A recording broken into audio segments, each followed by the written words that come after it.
Last year, I got invited out with a group of friends, and I was really excited about the social experience. I was excited about seeing some of these people I hadn't seen in a really long time.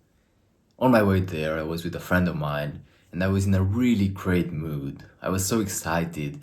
I was visualizing myself talking, having a good time, just bonding with people. We went to this nice rock-themed restaurant, exactly my taste, and I sat myself down at the end of a very long table, and the social evening began.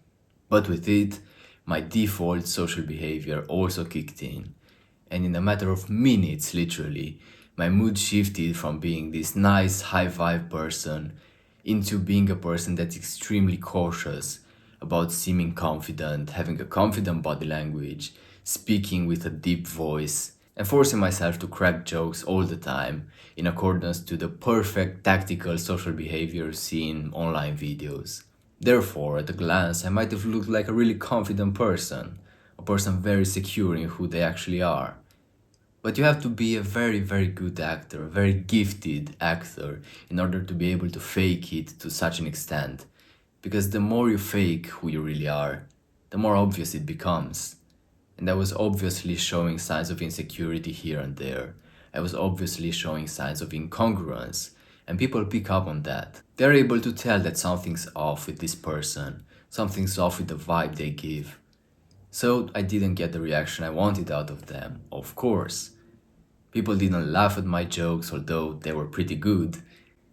And they just didn't care so much about the things I was saying in the first place.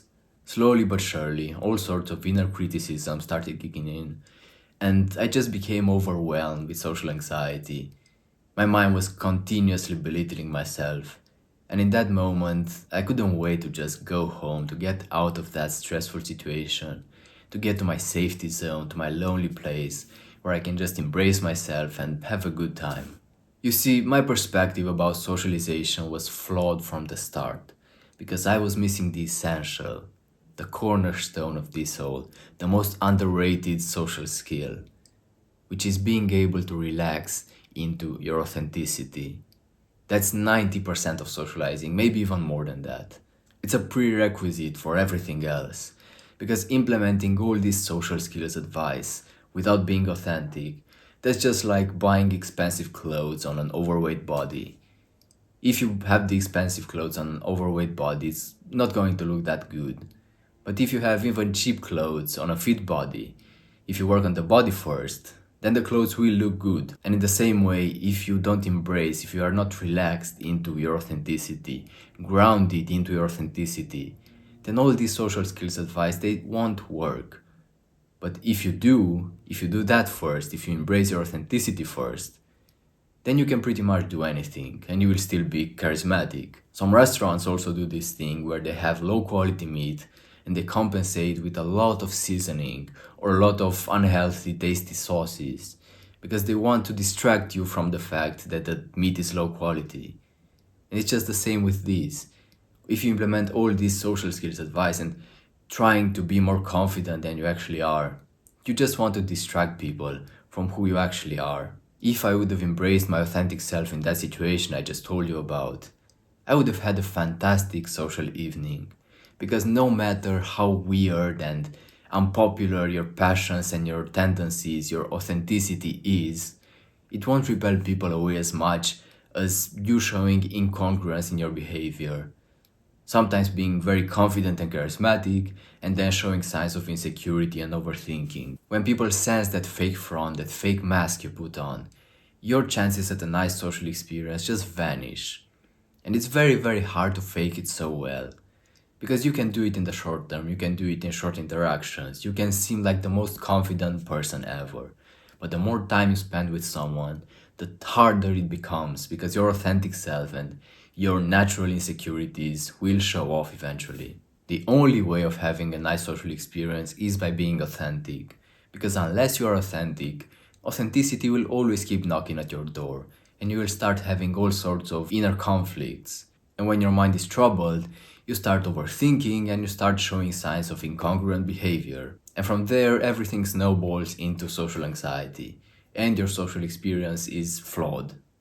But if you are relaxed in the first place, you have this special energy around you, have this aura. And people can just sense that. People are attracted to that.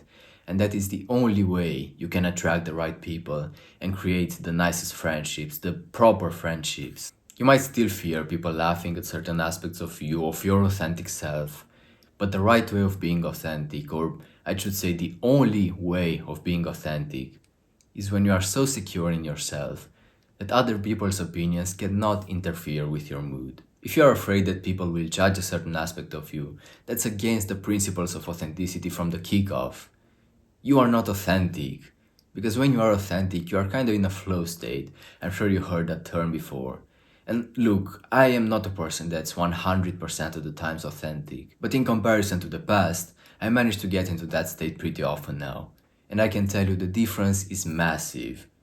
Because your insecurities just fade away. These inner monologues don't even exist. Like, you're not thinking, will they reject this part of me?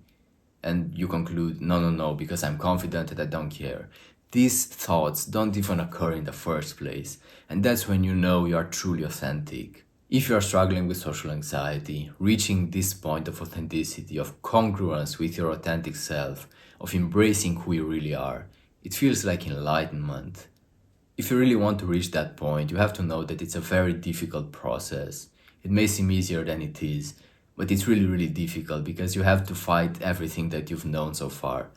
You have to disregard your thoughts to rewire your brain, but it's 100% worth it.